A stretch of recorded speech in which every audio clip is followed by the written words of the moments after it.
Thanks for staying with us. So last Saturday, tragedy occurred in what was meant to be a joyous occasion as a Lagos-based hotelier Otumba Kunle Akinyele suddenly slumped and died during his wife's 60th birthday party Thanksgiving. The devastating video has since gone viral across social media platforms. We cannot independently ascertain exactly what could have led to the death of Otumba Akinyele, but on this segment today, we'll be talking about and examining the issues, the medical factors that can make a man or woman fall suddenly and die. In Nigeria, we just say he slumped and died. Later on the conversation, we'll have a cardiologist join us to give us the reasons and what could cause this fact that people just slump and die. But before the cardiologist is brought on, there's been lots of cases recently. It's important we talk about it. I mean, I know quite a number of young people, not even old people. You know, back then, high blood pressure was something that old people have. Now, lots of young people, I know at least 3 people. There was a young lady that recently passed on. She slumped and died. My brother's former partner, they used to do it for many years. She's a popular person. She also passed on. We went to a funeral, I think earlier this year or late last year. Also recently, the gospel singer, Bolaji and Big Ben, Big B, we call him Big Bolaji. I still saw him a month ago, I think. He was attending another person's funeral, another family friend who also had some medical challenges. She didn't slump, she had medical challenges and she passed on. He was there to perform and I was there and I saw him. My husband saw him, everybody was there. We saw him. This was about a month ago, you know? And then hearing that he had his 50th birthday last year. And so he slumped also. So there were quite a number of them and it's just quite disturbing to see that a lot of young people are dying because of this slumping. Yeah, so I think we need to create more awareness in terms of people monitoring their health. Many of us are always in a hurry, we're always busy, we don't have time to really pay attention to our health. You just assume that because you're looking a certain way that you're healthy. You may have signs of prolonged, maybe headaches, or there's always, your body always gives you a sign and you just feel like, a little paracetamol will do and I'll be fine. Let me get about my duties, and then you forget about it. But I think we need to regularize, or we need to make it important to us, or prioritize, that's the word. We need to prioritize regular checks, regular going to the hospital to do overall checks from time to time. If you can do it every 3 months, you can do it every 6 months, depending on the nature of your work. A lot of people are working so hard, right? They may not be physically active, but they are doing a lot of brain work. Mentally, they are working. So, but you assume because I'm not jumping from bus to bus, I'm not doing, why do I need to be? I'm not stressed. And you don't know that you're really, really stressed. A lot of people that should be on BP daily drugs do not know that they should be on BP daily drugs. Majority of Nigerians are hypertensive. And it's so unfortunate now that even young children, young people, can be hypertensive and they are not aware. But with regular checks, you can easily tell that, okay, there's something I need to pay attention to. Maybe there's like a diet change I need to do. I need to do incorporate a little bit of exercise to what I am doing. I need to, do certain things. I need to clear out all those clusters that we have. A typical Nigerian is a hustler, right? And because of the nature of our economy, one thing cannot really sustain you. So you see that many people, even whether they're shouting it or not, are putting hands into several things that take away their peace. So we need to find, imagine. And we need to find ways to calm down a bit in terms of properly checking our health. Obviously, let me tell you the reality. The reality, when you say regular checks, in the Nigerian context, maybe once a year. Many of us do once a year, where on our birthdays, we have a full checkup. After that, that's the next year. That's really a small percentage. Yeah. Sometimes you check at all. Someone like me now, it's once a year. On my birthday, I go to do that checkup. And then the other time this year, I was having serious headaches. I was feeling dizzy. And I just felt, I'm going to rest. I didn't go to the hospital. It's not the Nigerian thing of me to just say, I start looking for one doctor and start saying, come pay 10,000 naira for a consultation fee. I'm not going to do it. Right. I just went home to rest, to sleep. Wow. And then a few days later, I felt better. Sometimes, you know, you right now, I'm talking to you, I have this one pain that will be coming. Please go and check it out. Don't go and sleep, Mariah. The point is, the Nigerian conversation is that many of us have one issue that we just kind of manage, but rather just not know. Okay, so now, today that we're having this conversation is the day that we'll tell Nigerians, you must know. You must take the time and budget your money, no matter how small it is, towards checking your health regularly. A few days ago, someone posted that they did just, you know, they were checking people's blood pressure. He was in shock. It was like he cannot believe the number of people that had serious high blood pressure. He called the numbers. He says this was not in an emergency, not an ER. This was not a medical outreach. This was just randomly, let's just check people and see. He says, and they are living. He says, usually, these sort of numbers, that when you get them, they're supposed to be lying down somewhere in the hospital bed.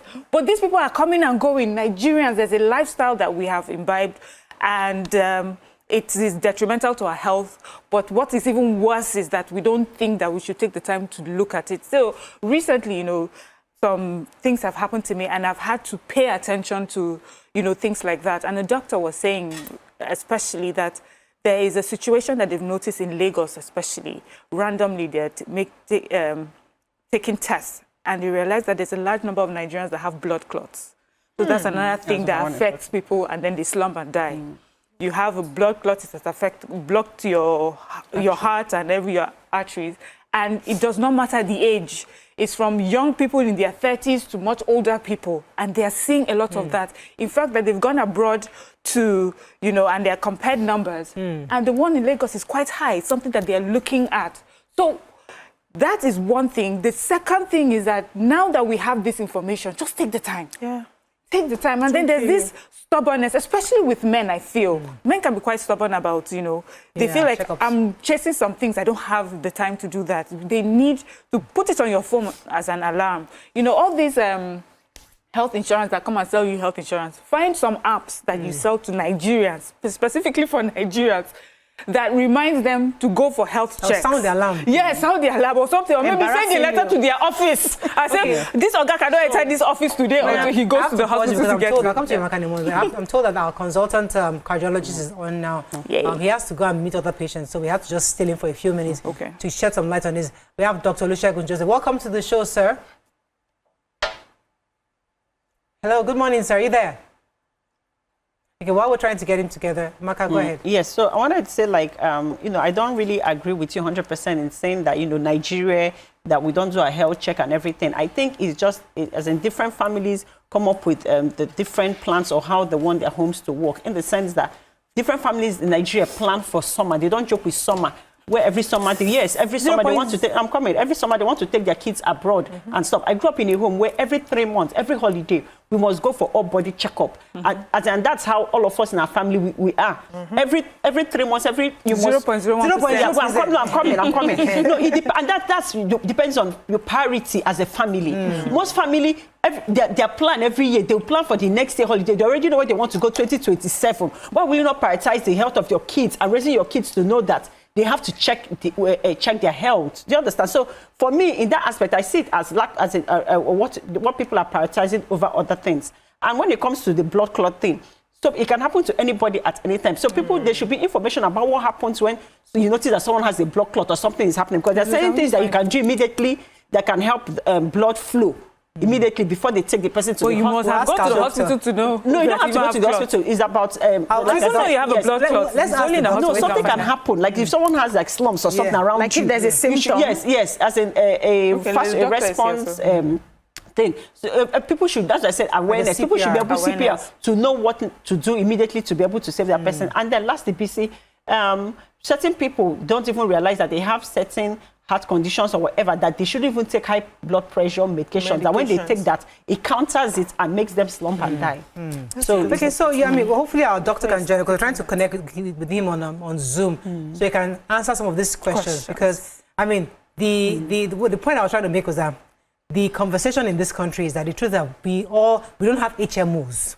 Like it's readily available in other parts of the world. Although Lagos State has tried to get the Lagosians to have the Lagos State HMO, which so that it becomes second nature for you to, once you have a small headache, you can go to the hospital. Right now, you refrain yourself from going to the hospital because you're thinking of the cost. Yeah, I know that if I go to see the doctor at the certain hospital I go to, minimum 30K first to say hello to the doctor is 30K. I have to think about your that. Your health is important because if you want to buy, if you want to buy shoes, if you want to buy clothes, thank you. You don't look at it as 30K is too much. If I want to tell you the outfit is 30K, it's too cheap. I think she means that in a country where your minimum wage is 70,000 naira and consultation fees. We're talking about people who. We're talking about Nigeria. Yes, I know. So Mariah, hold on. You know, we like to self-medicate. Yes, that's a major problem. I had a conversation with my dad yesterday, and he wasn't feeling good. And I saw, go to the hospital. There's a hospital opposite you. There's a hospital behind you.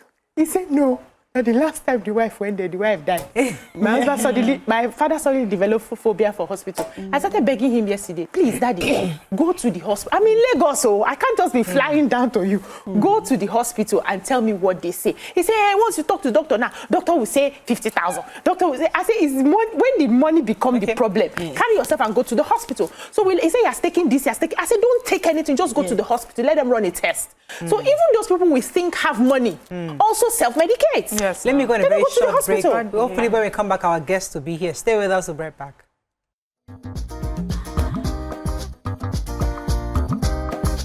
Stay tuned.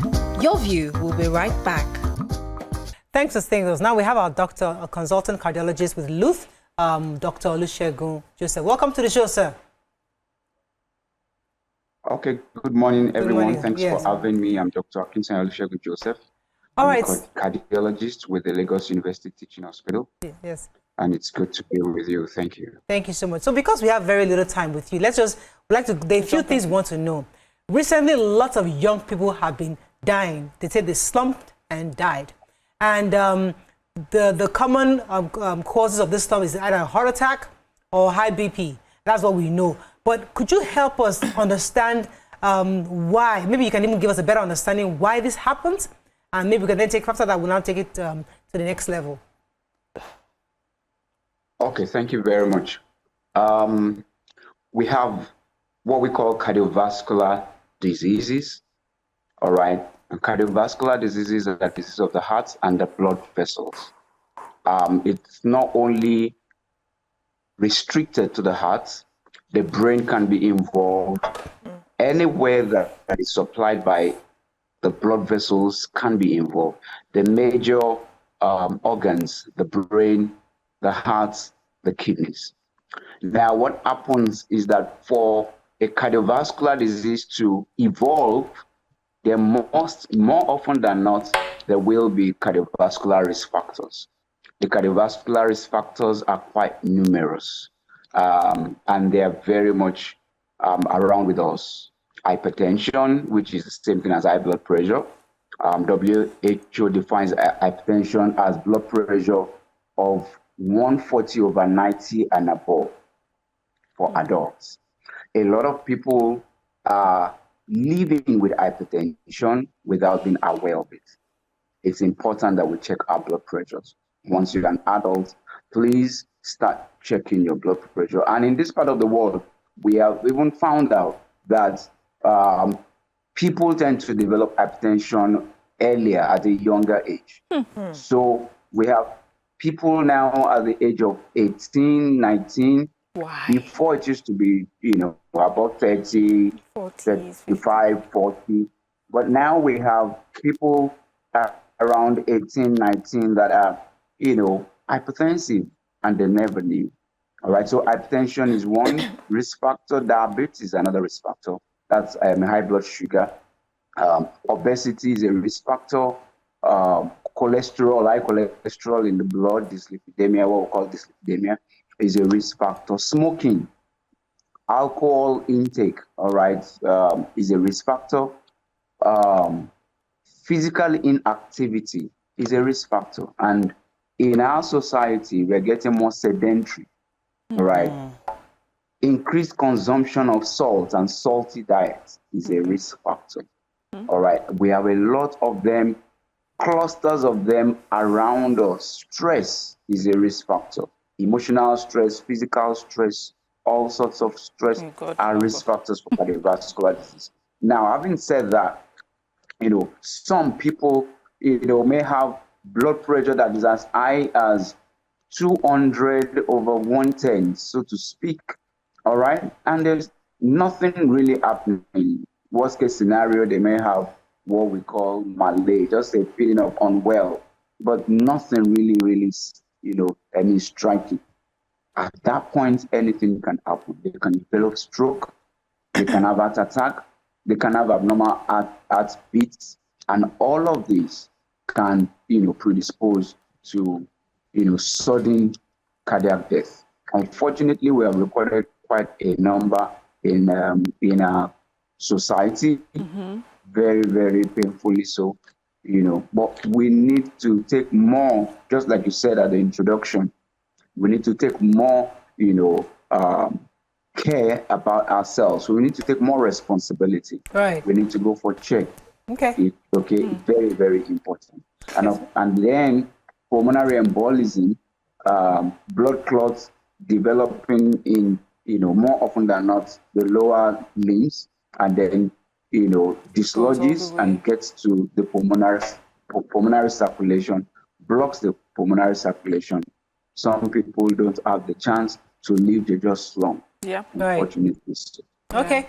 Yeah, so you mentioned, while you were mentioning risk factors, doctor, you said something about smoking. And, you have a lot of people who say, well, I don't smoke. But I had heard somewhere that when you live in Nigeria, especially in Lagos, with all the fumes going around, it's even worse than smoking.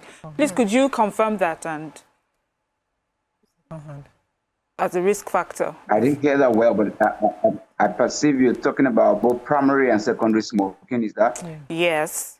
But especially our lifestyle where we have a lot of generators and the fumes everywhere. So you may feel that I don't smoke or I don't live with... Generator fumes, yes. I mean, generator fumes are as bad as smoke. All right. Can you hear me? Yes, go ahead, please. Hello, sir. Yeah, go ahead, please. Can you hear me? Yes, we can. Go ahead, sir. You can hear me. All right.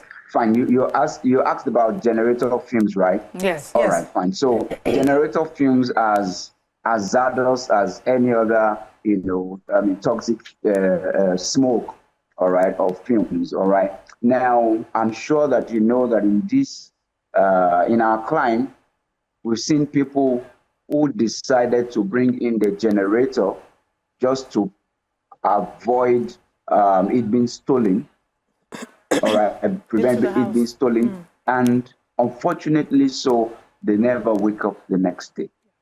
All right, so generator fumes are very, very toxic. All right, they emit carbon monoxide. Carbon monoxide is a very deadly poison to humans. All right, and it blocks the space that oxygen is supposed to occupy, knocks off everything, and before you know it, the person, suffocates to death.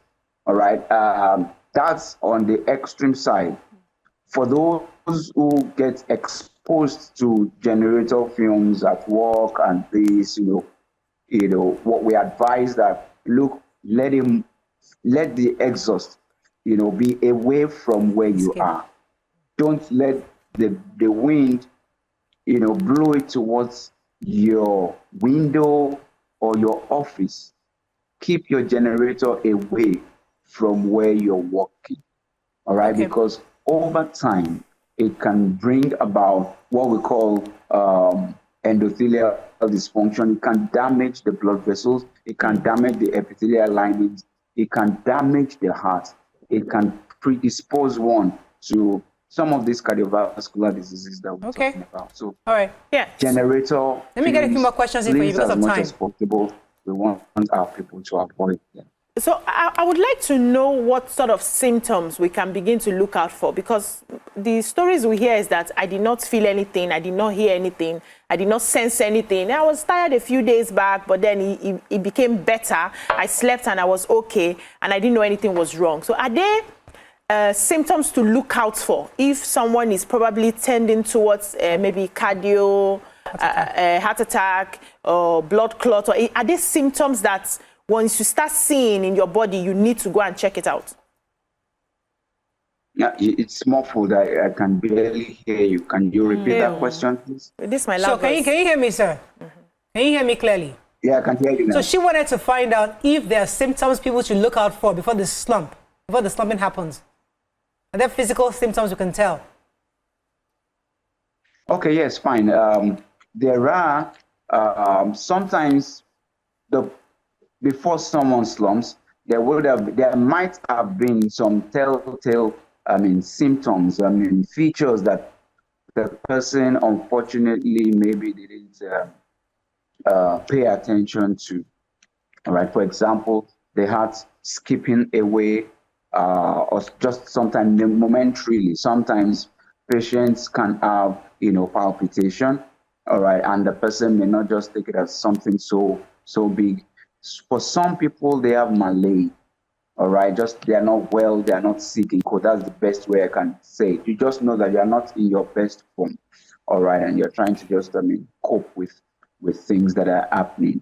All right, for some people, they have very, very, nagging headache. For those who have very high blood pressure, they may have headache. All right, unfortunately, instead of going for simply checking their blood pressure, they buy paracetamol, they treat themselves for malaria. We hear little malaria, little typhoid. I tell people, when you have a headache, please, one of the things you must do is to check your blood pressure. There are so many causes of headache, and trust me, hypertension is one of the commonest cause of headache, and it won't show. Unfortunately, people will go chasing some other things, all right, and they won't, they will miss out the window of diagnosing the blood pressure, and before you know it, something happens, something strikes. Right. Some other people may have chest pain while exerting themselves, and when they stop that activity, the chest pain ceases. Some people, instead of getting to the doctor, they will also, resort to self-help. Self-medication, take paracetamol, take ibuprofen, go to chemists, they just tell them, oh, you have little malaria, little typhoid, go and take this and that. And the window to diagnose that thing is missed. All right? Okay. For some other people, they just feel, they just notice that something is not just right. Right. All right? Okay. But, they tell them that, oh, it's malaria, you're stressing yourself, go and rest and things like that. And right, let me get a few more questions for you, sir. Of having a check. Okay. So can you... However, there are also those that it is completely, silent, completely asymptomatic. Nothing happening, and something just strikes. All right? The person slumps, and, unfortunately, there may be no time given for reaction, and the person goes. Okay. Let me get a few more questions for you, sir. If the person has been very, very careful about, it would have been nipped in the bud. Okay, so can we touch on the advantage of, let's say, compression socks when traveling as relates to blood clots or any other issue? Advantages of the compression socks. Okay, fine. Yes. So, okay. All right, fine. Yeah. Well, if you're embarking on a long distance travel, we always advise people to, as much as possible, try. Okay, I guess we can hear the consultant. So hopefully, once he gets back on, we can have a conversation with you. But tell us a bit about the compression socks for those of us. Okay, so the compression socks, it's like when traveling, you're advised to wait because it's very tight. It grips you, and it allows flow of blood. So that doesn't, because most times when there's a long trip, yes, and you're not really you're not taking a walk, the probability of getting a blood clot is higher because of the pressure, on the flight. So it's advised, because of my health condition, I know that I can't travel without a compression socks. So you must wear compression socks. Anybody you can buy it and wait, because as we are getting older, the risk of blood clots, especially on long trips, is higher. Well, doctor, are you still there? It's life, no easy. Hello, sir. Hello, sir. Are you there? Can you hear me? Getting older, they're getting older. Yeah, I can hear you very Can you hear me? lightly. Yeah, go ahead, please. Can you hear me? Yes, sir. Go ahead, please. Hello? Yes. Okay. Can you hear me now, sir? I can hear you. Can you hear me? There's an important question I'd like you to answer before we go because we have very little time. What is the most effective response to somebody who slumps? Because many people would feel that there's a bit of a window of opportunity to save the person's life. What can we do? What should we know as Nigerians that can help save the person's life once they slump? What's the most what? I didn't hear that. Sorry. Once somebody slumps, what's the most effective response to help the person's life, to save the person's life?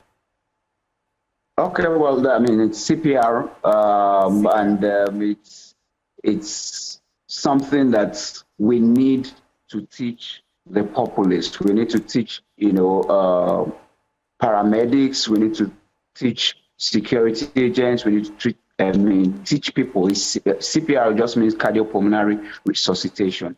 All right. There is a systemic way of doing it. Cardiac compression. All right, and then you give them, you breathe into the patient. But first of all, the most important is the cardiac compression. Very, very important. But it takes skill, okay, and one needs to be trained in it.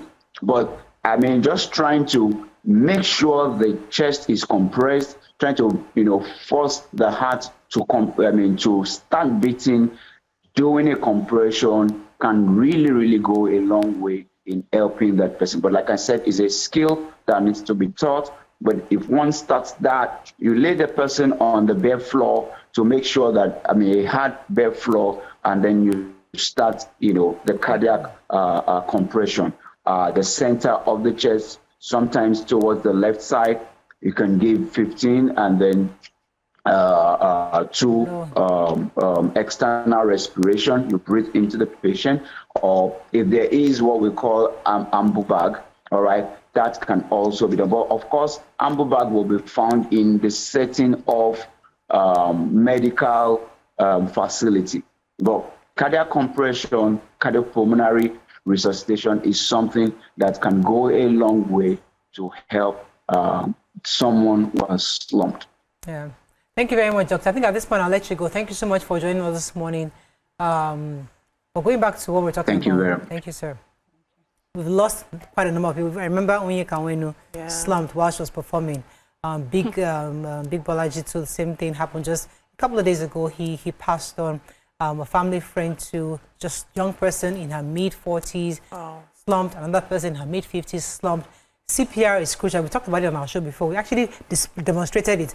But people need to learn how to do that CPR. It's crucial for every Nigerian to know, so that when you see somebody who slumps, instead of pouring water and gathering, everybody get some fresh air and put your hand in the middle of the chest, further to the left, closer to the left, and you pump 15 times, and then you blow air into the person's mouth. This is a thing we've done before on the show, but obviously we need to do more of it so that more Nigerians are aware of how to perform the CPR to save people's life. That's all we can take on today's show. Hope you learned a few things as we have. Have a great day. We'll see you tomorrow. Bye for now.